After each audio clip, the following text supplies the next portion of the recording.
Landlords are taking over society. For many average working people, it's become impossible to buy a house, and the cost of renting housing has become prohibitively expensive. This problem is especially bad in the United States, but it's not only a problem in the US.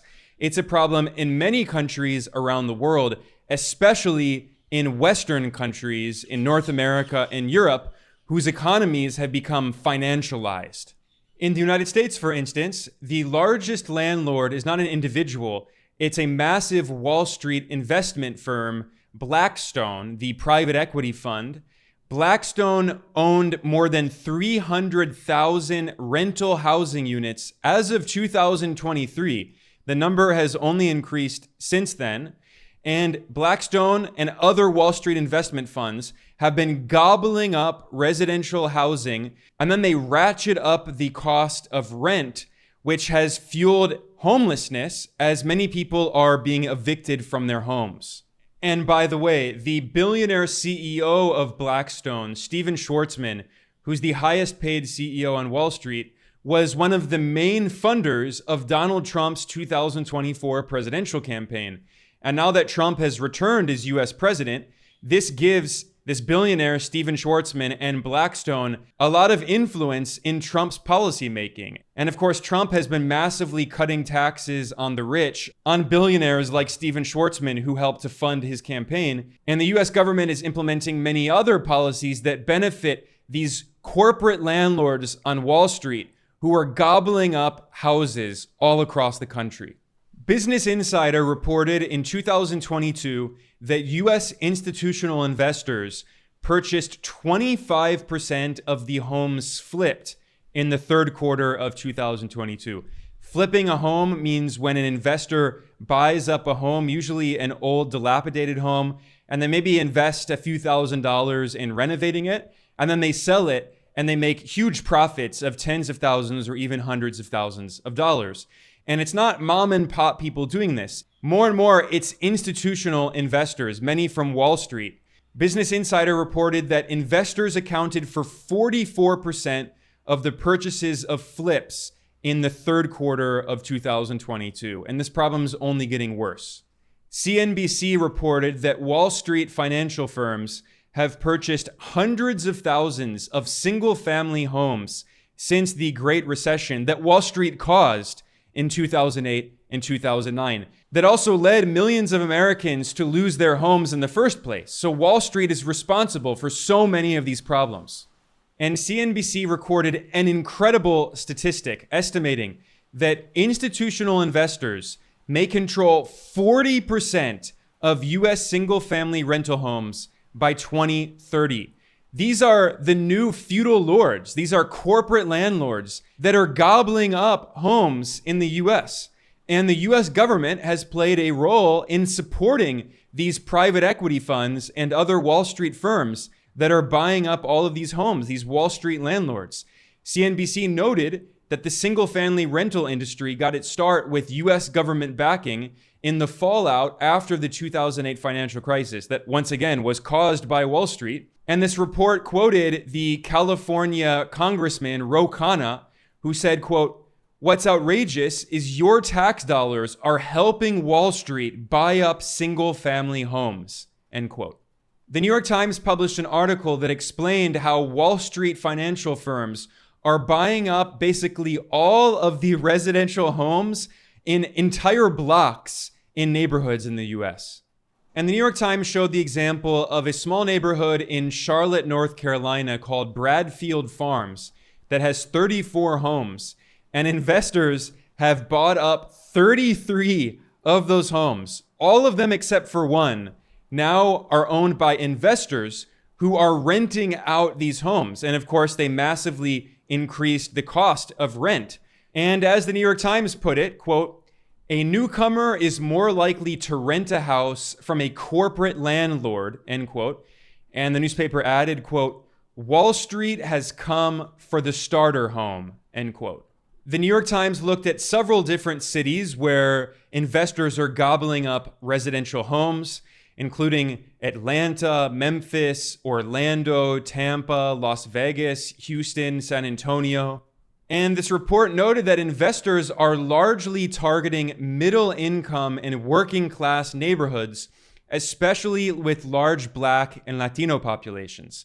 So we see more and more that working class Americans, in particular Black and Latino working class Americans, are now unable to own a home because all the homes are being bought up by these landlords, these investors, including corporate landlords on Wall Street, and they have to pay higher and higher rents to the landlord class. And this is a big reason why homelessness is exploding in the US. Just in 2024, the official number of recognized homeless people increased by 18% in 1 year. And that is very likely a conservative estimate because a lot of homeless people don't go to shelters and are not registered as part of the system. However, I should emphasize that this is not just a problem unique to the United States. This is happening in countries all around the world, especially in Western financialized economies. And a good example of this is Spain. The New York Times published another very interesting report looking at how in Madrid, US investment firms from Wall Street have also been buying up homes across the pond, across the Atlantic Ocean in Europe. I already talked about how the private equity fund Blackstone is the largest landlord in the US with over 300,000 rental units that it owns. Well, Blackstone has also become the second largest owner of all houses in the entire country of Spain. And Blackstone is the single largest private owner of residential real estate in Madrid, the Spanish capital. Blackstone owns 13,000 housing units in just Madrid and nearly 20,000 rental units across all of Spain. And the New York Times reported that in Spain, around 185,000 rental properties are now owned by large corporations. Half of those financial firms are based in the United States, largely on Wall Street. And surprise, surprise, as these corporate landlords are gobbling up homes, rental prices have increased 57% since 2015 in a decade, and home prices have increased by 47% in Spain.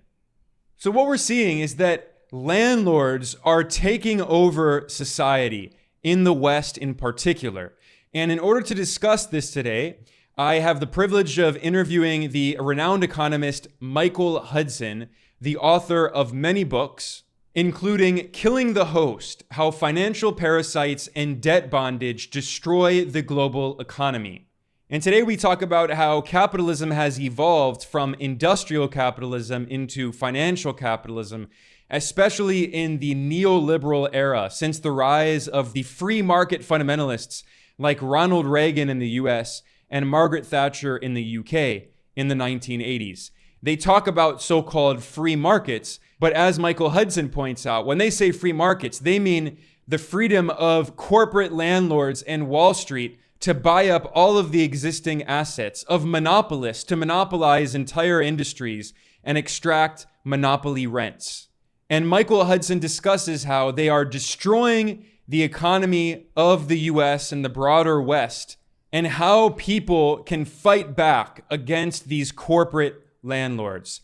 This is part 2 of a discussion that I held with Michael Hudson based on the article that he published titled How the Global Majority Can Free Itself from US Financial Colonialism. In the description below, I will link to that article and also the first part of this interview. And now I'm going to play some highlights of the main points that Michael Hudson made, and then we'll go straight to part 2 of our discussion.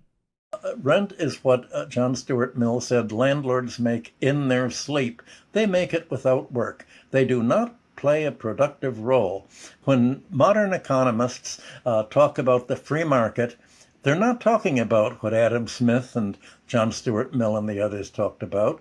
They meant a market free from economic rent, free from the landlord class levying rents that had to be paid out of the budgets of the employees. Well, one of the problems with the global South countries and the global majority is they've sent their most promising students to the United States to be educated in economics, and the economic curriculum that's taught today doesn't talk about any of this kind of a free market or the free market reforms as freeing economies from economic rent.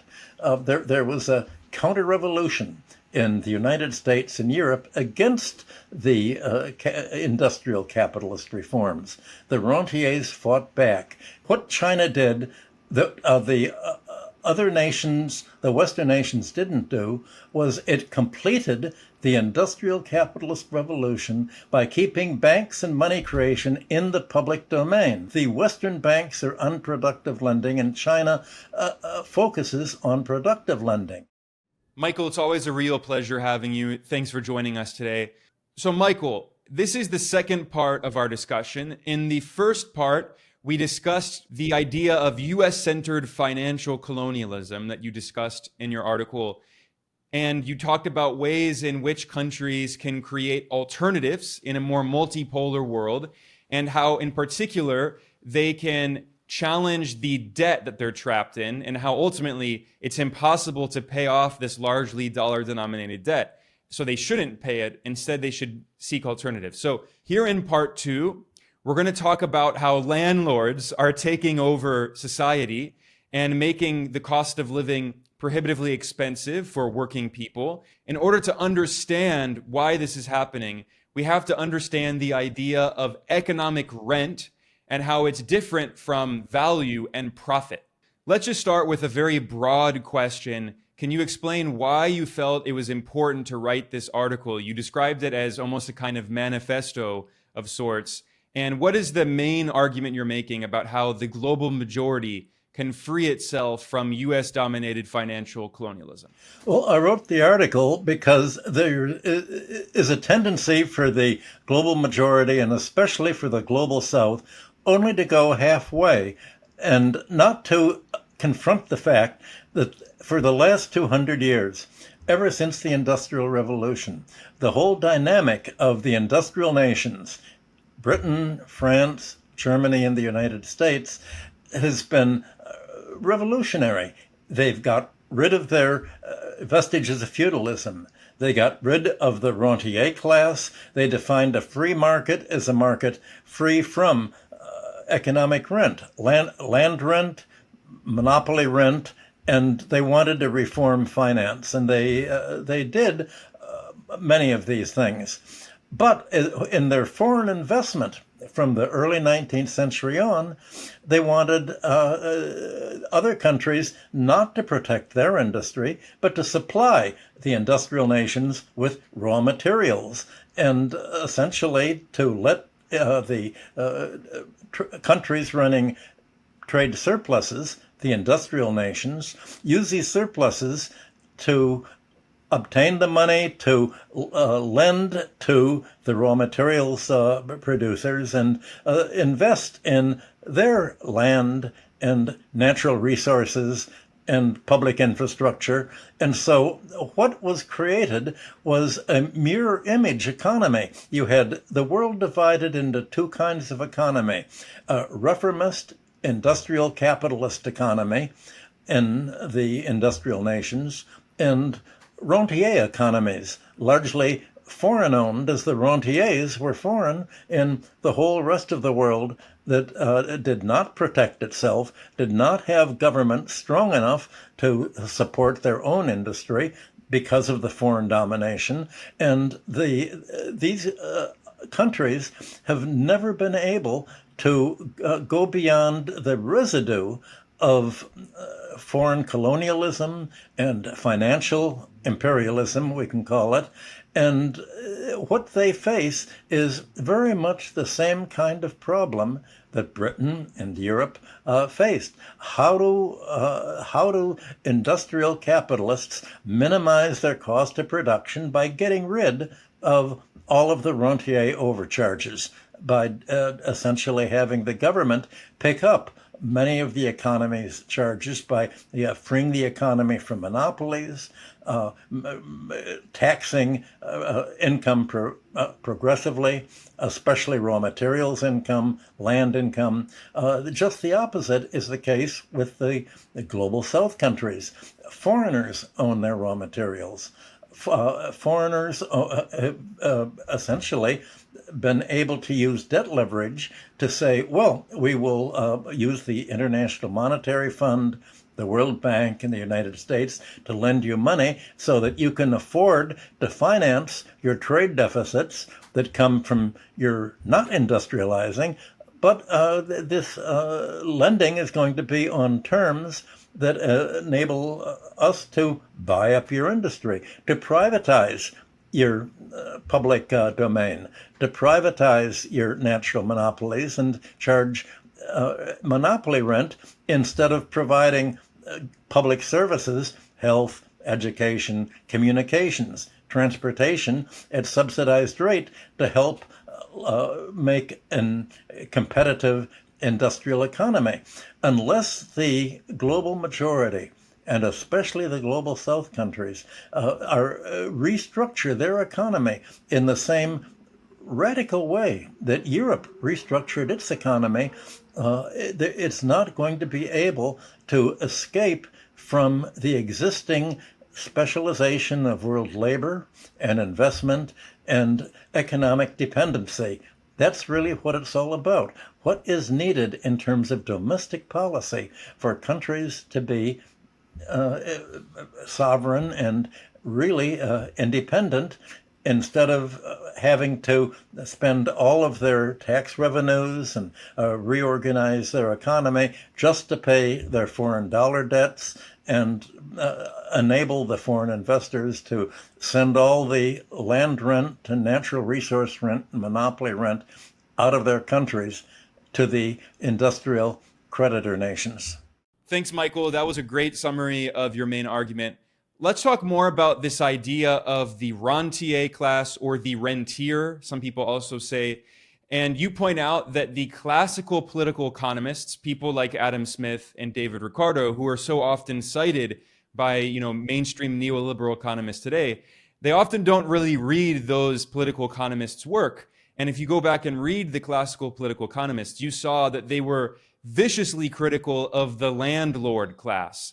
And they saw these landlords as remnants of the feudal aristocrats who used their control over monopolies, natural monopolies and land, in order to charge monopoly rents. They didn't produce anything. They didn't contribute anything productive to the economy, unlike, for instance, industrial capitalists who, yes, they were exploiting labor. And this is something that Marx, of course, emphasized later on, the surplus value extracted from workers. However, there's this idea that Marx was completely different from the classical political economists like Adam Smith. But in reality, Marx had much more in common with Smith and Ricardo than today's neoliberal, neoclassical marginalist economists who do not support the labor theory of value, whereas Smith and Ricardo and Marx all agreed on the labor theory of value, that value ultimately comes from workers producing something. So the rentier class does not produce anything. And this is why the classical political economists saw the industrial capitalists as revolutionary compared to the landlords. Even Marx himself, go read the Communist Manifesto, the first page praises capitalism as a revolutionary force against feudalism. And your argument is that with the increasing financialization of capitalism, capitalism has moved away from that progressive element that maybe was true in the very early days, and has become more and more monopolized, less and less competition, less and less actual productivity, less and less innovation, and more exploitation and more extraction of monopoly rent. Can you talk more about this idea? Yes, it's more complicated than that. The term labor theory of value is very misleading. It's really a labor theory of economic rent. What we're dealing with, and what the classical economists all had in common, leading up to Marx, later to Thorstein Veblen and other people, was a theory of value, price, and rent. And price was the excess of value, which is the basic cost of production. Value was defined as what does an economy need as a necessary cost of production to the industrialist, and how much is unnecessary.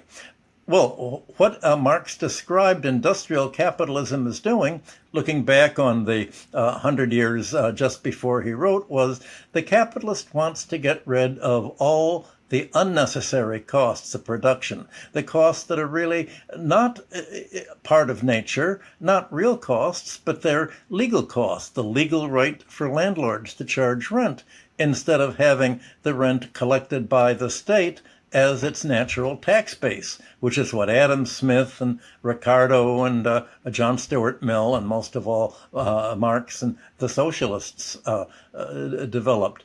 The whole idea of value and price theory was to bring prices down to the actual value, the cost of production. And the calling it the labor theory of value meant that, well, ultimately, the real cost of production is labor. Land is produced freely by nature. There's no cost of production for land, but landlords charge for it.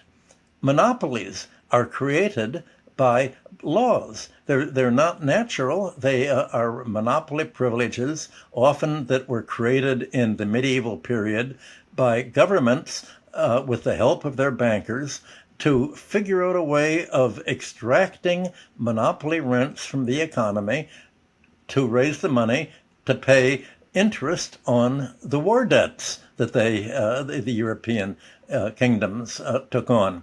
And banking also does not have to be privatized and run for the benefit of creditors. As a matter of fact, Adam Smith, apart from Ricardo, who was a bank statement, almost all the economists from the middle 18th century wrote about how banks did not lend for industry and development. They didn't provide James Watt with the money to build his steam engines. He had to take a mortgage out. And European, especially English and American banking, didn't lend for industrial purposes. It was usury banking. It was lent mainly for rent-seeking powers, to buy a rent-seeking property like land or monopolies like foreign railroad investment was the most important thing in the 19th century stock market.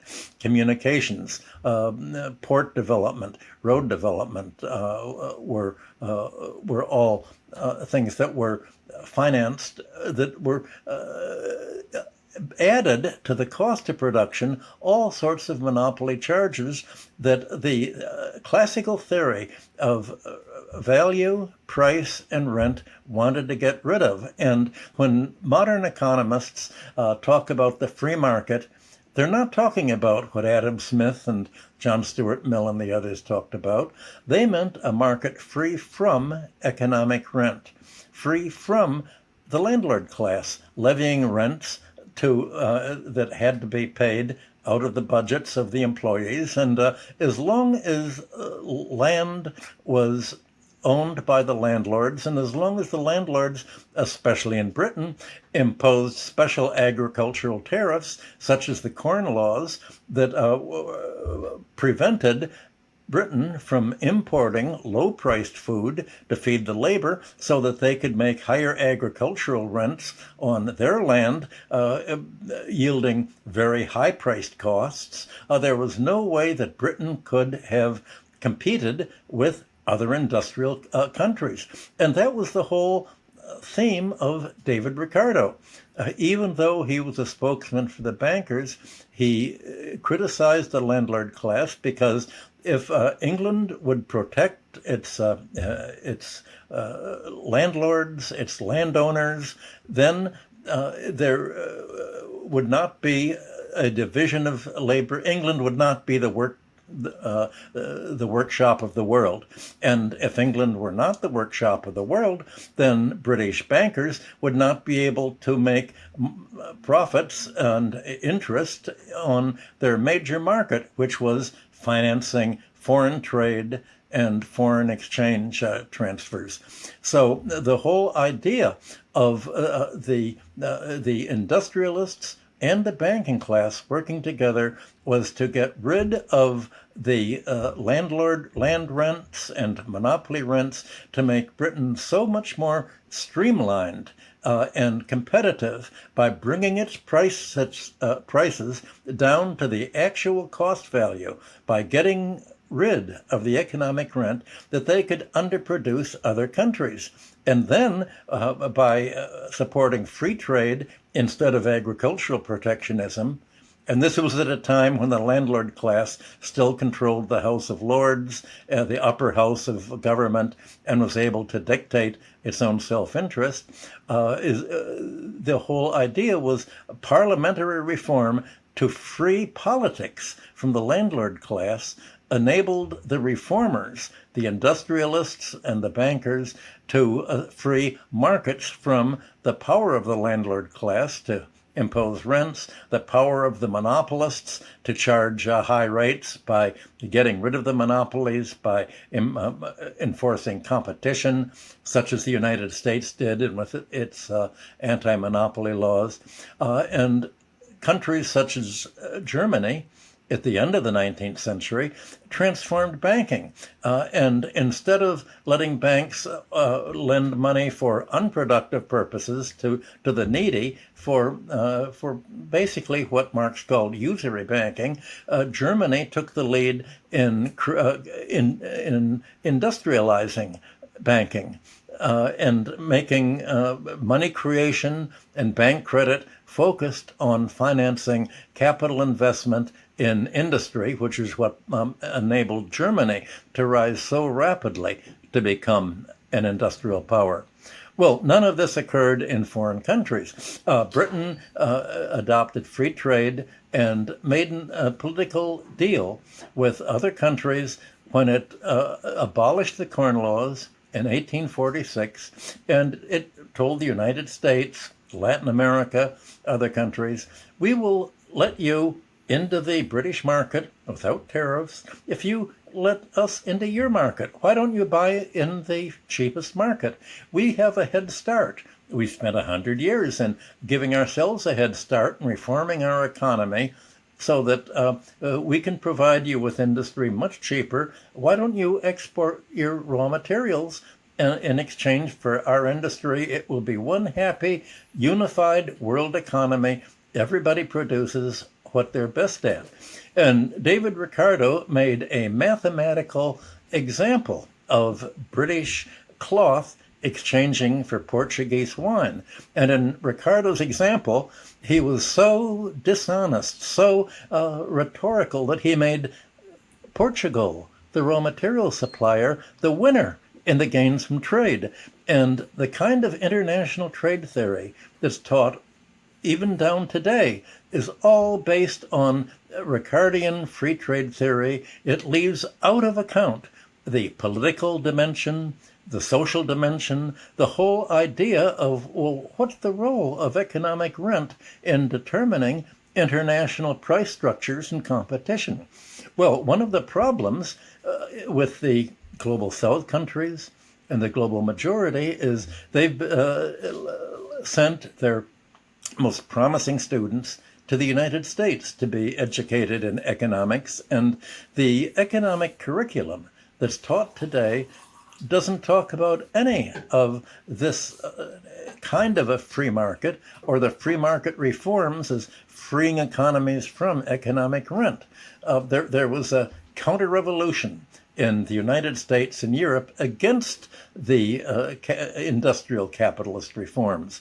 The rentiers fought back, and by the late 19th century, you had John Bates Clark in the United States, you had the Austrians in Europe, and the British sort of liberals, all saying, well, there's really no such thing as economic rent. There's no difference between price and value. And whatever a good or a service is sold for is what actually consumers decide to pay. It's all consumer demand for everything. Everybody earns whatever they get, there's no economic rent, and that's what students are taught here. So, and then they go back to their countries, and there's a belief in these countries. I've even seen it in China, where my students there complained that students educated in the United States are given preference in jobs, but they certainly don't learn Marxism in the United States. And the only group that is still talking about Adam Smith, John Stuart Mill, Ricardo, and the whole classical economic school were the Marxists, because all of this logic of value, price, and rent sort of culminated in Marx, who really was the patron saint of economic accounting. He actually worked on the balance sheets of industrialization and made a economic model of the economy. And in this model, he distinguished industrial capitalism from what went before, from the feudal time, basically, and from the rentiers. He said, Adam Smith was right, John Stuart Mill was right. Rent is what John Stuart Mill said landlords make in their sleep. They make it without work. They do not play a productive role. And the economy is divided into two halves, the economy of production and the economy of circulation. Now, it's true, as you pointed out a few minutes ago, that the industrialist does sell his the products that he makes, that his employees make. He sells these products of labor at more than it costs him to hire the labor force. But Marx said this is creating value. The industrialist actually organizes production. The industrialist doesn't make profits in his sleep. He organizes a supply chain of raw materials. He develops markets and a whole marketing system. He organizes industry. He modernizes the means of production constantly. So Marx included industrial profits as an element of value. And he said, if you look at the production part of the economy that produces value, that will certainly include industrial profits, but it will exclude land rent, natural resource rent, monopoly rent, and financial interest that is made just because banks have bought the monopoly power to create money that's in credit that's accepted as legal tender for payment of taxes, and this is a legal creation that's not necessary. Well, just imagine if you were making a model of national income and product account or the gross domestic product. The United States and Europe, all the countries in the world under the United Nations sort of formatting of gross domestic product, they include land rent and financial services and monopoly rent in this. And in the United States, for instance, when I tried to separate rent seeking from the actual real GDP, real value of the GDP, from the excessive economic rent in the GDP. I asked the Department of Commerce, when a bank imposes late charges of 20%, 30% on credit card users, raising their interest charge from 19% to over 30%, where does this appear in the GDP? And they said, oh, that's providing a financial service. So it's considered as a service. Well, the classical economists said monopolists, bankers, and landlords don't provide a service. They have a special privilege of obtaining money, but that's not a product. Late fees are not a product. Paying interest or receiving interest and receiving income from the interest you get is not a profit.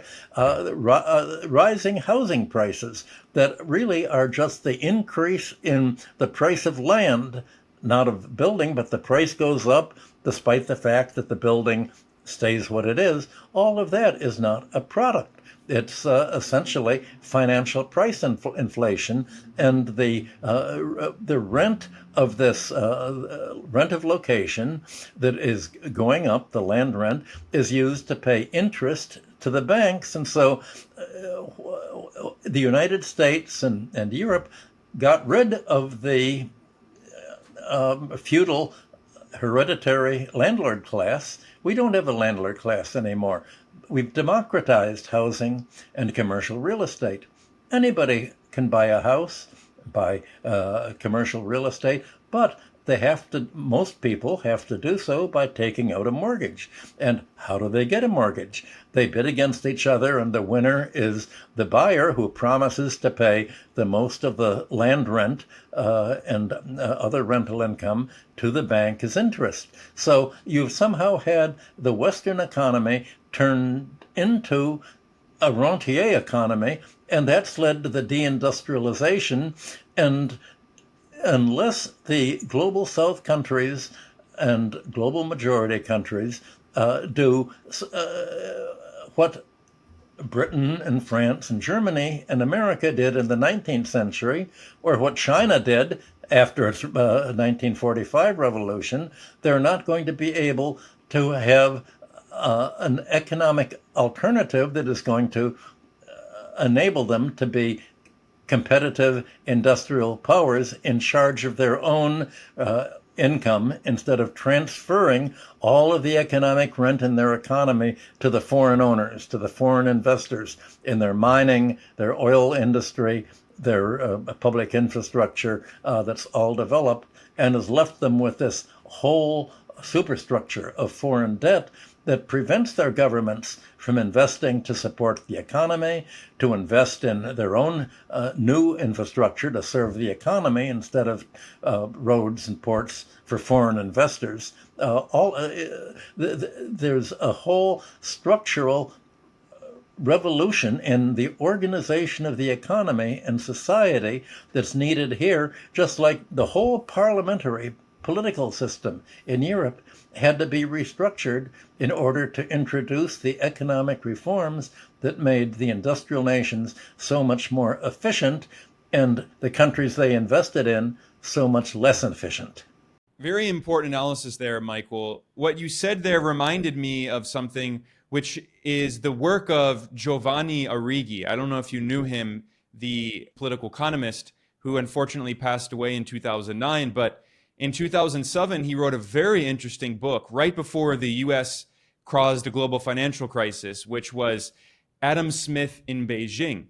And in this book, he argued that the idea, again, that Marx was critiquing Adam Smith, but actually there was much more in common between Smith and Marx than many neoclassical economists today. And Arrighi described the idea of what he called Smithian socialism, or kind of market socialism, which is very similar to the kind of Chinese model today, which includes public ownership of the commanding heights of the economy, the natural monopolies, land, resources, telecommunications, infrastructure, and most importantly, finance, but a robust internal market economy with lots of competition that drives down profit margins, because as you pointed out, the original classical political economists like Smith recognized that if you have perfect competition, profits go to zero. And actually, capitalists in many ways are incentivized to monopolize their respective industries so they can maximize their profit margins. And today we actually see this expressed pretty openly by people like Peter Thiel, who is a major supporter of Donald Trump. Peter Thiel is this billionaire from Silicon Valley, a major venture capitalist, and he also employed US Vice President J.D. Vance. And Peter Thiel, for years, has argued in defense of monopolies. He published an op-ed in the Wall Street Journal titled "Competition is for Losers," in which he lamented the fact that if you do have lots of competition, profit margins fall to zero. And he actually said that that's why all capitalists want a monopoly, and he argued that's a good thing. Whereas you look at China's socialist market economy today, you actually have all these capitalists are engaged in blood sport. They're all fighting each other to the death in this, cutthroat competition. Profit margins are basically going to zero in China, whereas in the US, the profits of corporations are at all-time high, whereas the labor share of income is falling and falling as corporate profits are at an all-time high. So this, to me, seems to be empirical substantiation of exactly what you're arguing about, how when you have this monopolized system, like in the US, you have very high profits. When you have this system in China that it guarantees competition and minimizes monopolies, you have very low profits. And it's clear which system is actually providing a better standard of living for its people. Well, Origi's big point is quite correct, but his title for it, Adam Smith, is very unfortunate. What actually happened was in the late 1970s, the Chinese decided we don't want our kind of socialism to be what Stalinism had in Russia. I was asked initially, do you want to go to this Shanghai Institute that was having the Chicago School people go, Milton Friedman and his colleagues? And I said, gee, that sounds pretty wonderful. This was like 1979. And I said, it probably helps that I'm a Marxist. I grew up in a Marxist household. And they said, oh dear, you better not go. They don't want any sign of Marxism. Well, what happened was that Milton Friedman went and he convinced them to let 100 flowers bloom. He said, you can't have the state design everything. You have to leave room for innovation to occur. That's what happened in Britain, happened in Germany. I'm sorry to cut you off, Michael. Definitely, you are right that in China, they did have this idea of let 100 flowers bloom, and there was a lot of pragmatism and experimentation. But just on the specific issue of Milton Friedman, this is often misunderstood, and David Harvey did a lot of damage with this idea that, China adopted neoliberalism and they listened to Milton Friedman. Actually, this is described very well in the book How China Escaped Shock Therapy by Isabella Weber. She looks at the archival evidence from China and shows how, yes, you're right that Friedman did go with many other economic advisors from all around the world, because the Chinese leadership, led by Deng Xiaoping at that time, wanted to hear many different opinions. So Milton Friedman was one among thousands of different economists who was invited. But actually, in her book, Isabella Weber showed that they largely ignored what Milton Friedman recommended and instead listened to the advice of other economists who were not extreme neoliberals like Friedman. So, for instance, on the issue of price liberalization, Friedman called for a big bang. He wanted liberalization of all prices immediately. And Weber shows in her book how actually they had an incrementalist, gradualist approach, and they did not take the Big Bang theory. They did not adopt that approach of Friedman. You're quite right. I just cited him because he's the most well-known, and of course he's such an extremist that any realistic person would realize that he's almost a nutcase.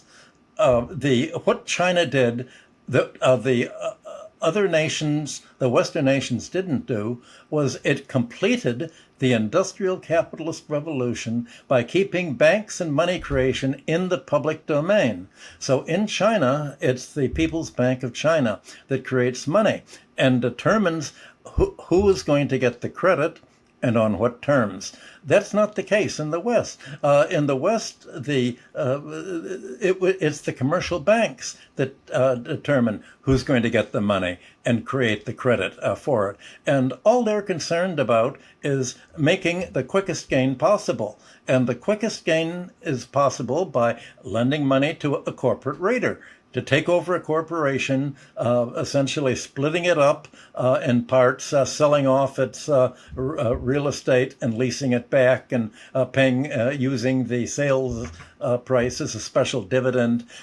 Corporations will borrow even to buy their own stock. they'll borrow at a low rate under quantitative easing and buy stock yielding a higher rate. The Western banks are unproductive lending, and China focuses on productive lending. However, the one thing that China does not do is what Adam Smith urged most of all.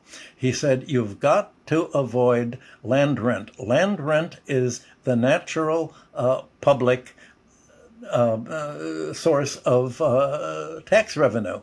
It's the natural tax base, not taxes on labor's wages or industrial profits, but the land. Well, Marx spent volume 1 of Capital talking about what you and I were just mentioning. How does a capitalist make his profit productively? By employing labor to produce produce more profits, a surplus value in this, and that's how Marx explained. Well, what is the labor theory of value? Are we referring to the price that labor receives for its wages, or the price at which labor's product is sold for? There's a surplus over and above value there. Marx did not call that surplus economic rent. He said it's still value, but it's profit, not rent. And in order to understand that, you have to understand the whole economic body of economic discussion for 100 years leading up to him, from Adam Smith and Ricardo, the Malthus, Mill, all of that. That's what is not taught here. And Marx, after Marx said, well, here's what I'm adding to classical value theory, he then spent volumes 2 and 3 of Capital discussing rent and financial returns. And he essentially wrote what used to be called Volume 4, which he'd originally meant to be the first volume of Capital, in his Theories of Surplus Value, which was really the first history of economic theory that was published in the West. And Marx discussed, in his Theories of Surplus Value, he discussed all of the development of economic thought regarding value, price, and rent theory, from William Petty through the Davenant and the physiocrats and all of the minor economists that probably whose names are unfamiliar to most of your audience. Well, the Chinese that I've spoken to, and I was a professor of economics at the Peking University, the School of Marxist Studies, so I'm pretty familiar with what they talk. I was invited to the first International Marxist Conference, and I said, in order to understand Marxism, you have to read volumes 2 and 3 of Capital, and Theories of Surplus Value as well. Well, that didn't go over very well because I was focusing on economic rent. And I said, we're seeing an increase in housing prices in real estate. And the problem is the relationship between China's central government and the localities. A part of their, let 100 flowers bloom philosophy is, well, let's let each of the villages and the towns develop their own organization, and we'll see what develops the best. Well, a common denominator in the Chinese localities is they finance their public spending by selling or leasing land to real estate developers. And the real estate developers buy this and develop into housing. And over time, this housing is sold at rising prices. This rise in housing prices or commercial real estate prices is really an increase in land rent. It was the increase in price that John Stuart Mill was referring to when he said landlords make profits in their sleep. He meant landlords make what today are called capital gains, which are really rent valuation gains in their sleep. Well, China has not specifically addressed this rent problem that underlays the strains in national local finances that led to the whole real estate crash of overbuilding. Well, at the second Marxist conference, you had David Harvey came, and this time I was given one of the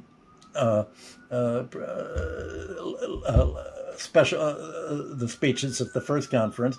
David Harvey was given the corresponding keynote speech at the second conference because his books have sold very well in China. And he said, well, you have to do just what Michael Hudson said. You have to read volumes 2 and 3 of Capital in order to get the full Marxist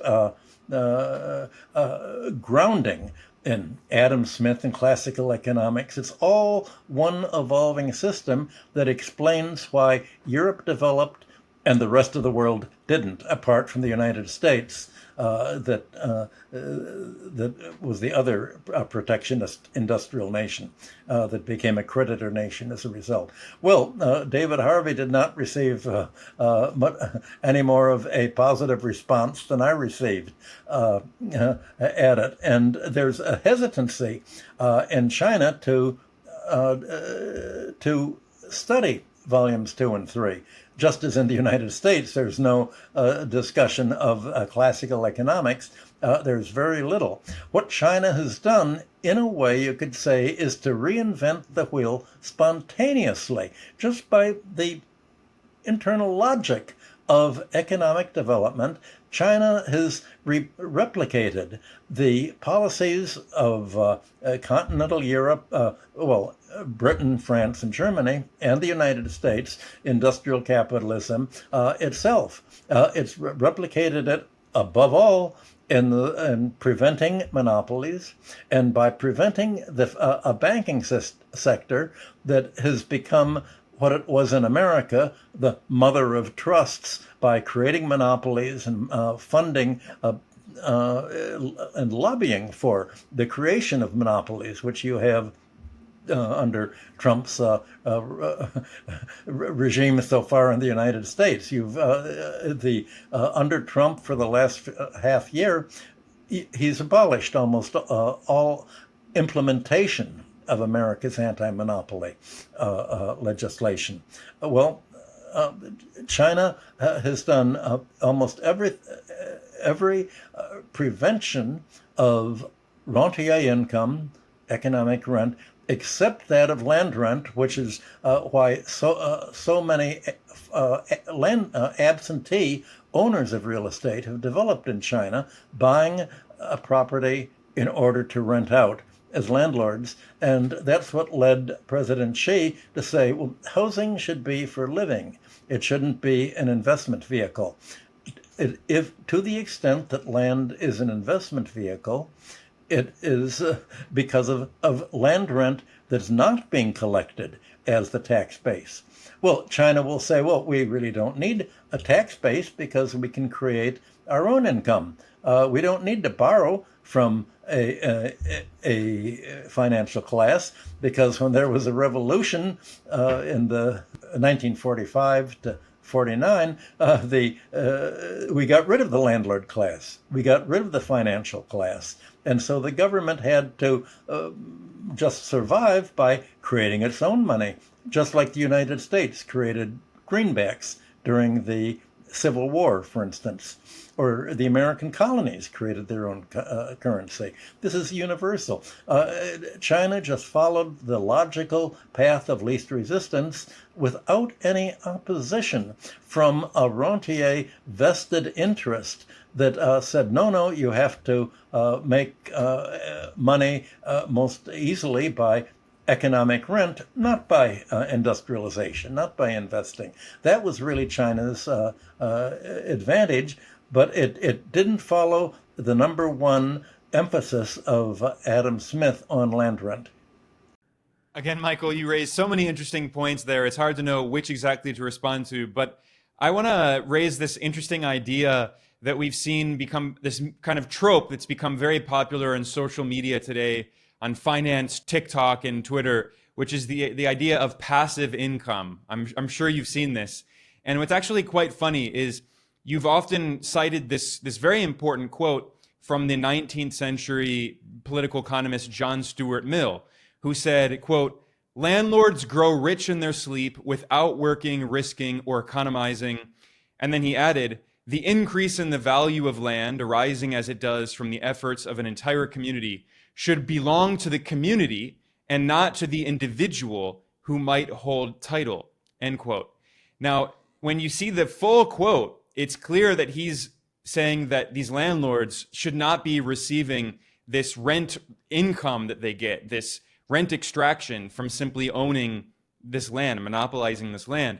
But what's hilarious in a kind of sadistic way, a very sad way, is if you look up the quote, "Landlords grow rich in their sleep," from John Stuart Mill, you can find so many social media posts from realtor companies, different realtors quoting that and saying, "This is why you should buy a house and you should become a landlord." And this, especially for younger people, there's this big trope of passive income. There are millions of videos on social media of people trying to teach you how you can earn passive income by becoming a landlord. So, this in the US economy, so much revolves around this idea today of everyone trying to become their own landlord so they don't have to work. And this is seen as like something positive, but obviously this is extremely destructive for society and the economy. And it's also a side product, a byproduct of the fact that the economy has been completely financialized and people feel like they have no economic alternatives. So they all just want to become a landlord as well. Well, this is what's taught in business schools. This is how to make money. This is what's taught in the economic curriculum. So just imagine if the global South countries send their students to the United States, very often the students of the wealthiest families that can afford to pay the $50,000 to $80,000 a year that it costs for a prestige U.S. university, you can imagine what happens when they go back to their country. They're not taught about how to create an economy that's rent-free, but that is you get an economy that provides a free lunch. How you can income without working, the free lunch economy. Milton Friedman said there's no such thing as a free lunch, but a free lunch is what finance capitalism is all about. It wasn't what industrial capitalism was all about, but we've turned into the free lunch economy without the academic curriculum taking note of this, and without the whole official statistical picture of economies drawing a distinction between real GDP, the actual cost of production sector, and fictitious GDP, the economic rent. Well, what this means is, suppose you're comparing China's GDP to the U.S. GDP.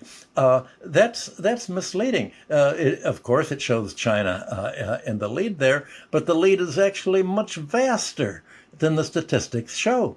Because if you say, well, what's the comparison between the real GDP of the United States and the real GDP of China in terms of what's actually produced, China's way ahead because it doesn't have the fictitious GDP that the United States and the Western economies have. The only fictitious element is the increase in real estate prices, which is an increase in price, not value. And to do that, you have to have the classical distinction between value, price, and economic rent. That simple distinction is so easy to say in words, but there was just generation after generation, there were debates to refine what that meant, refine the concept. Well, what's a necessary cost of production? What's an unnecessary cost of production? What's value and what's price in excess of value? All of this took 100 years to develop. And after it had developed, by the late 19th century, as I said, the rentiers fought back and introduced a century of junk economics. The Chicago school, the free market economics that became a free market for the rentiers, not for the rest of the economy. Michael, I think that's the perfect note to end our discussion. This was part 2 of my interview with the economist Michael Hudson. This 2-part discussion is about Michael's article titled How the Global Majority Can Free Itself from U.S. Financial Colonialism. In the description below, I will link to that article, and I will also link to part 1 of this interview, in which Michael discusses the development of this system he describes as U.S.-centered financial colonialism, how it developed, what institutions make up the system, and how countries in the global majority can develop alternatives to this system. So with that said, thanks a lot, Michael. It's always a pleasure. Thanks for having me.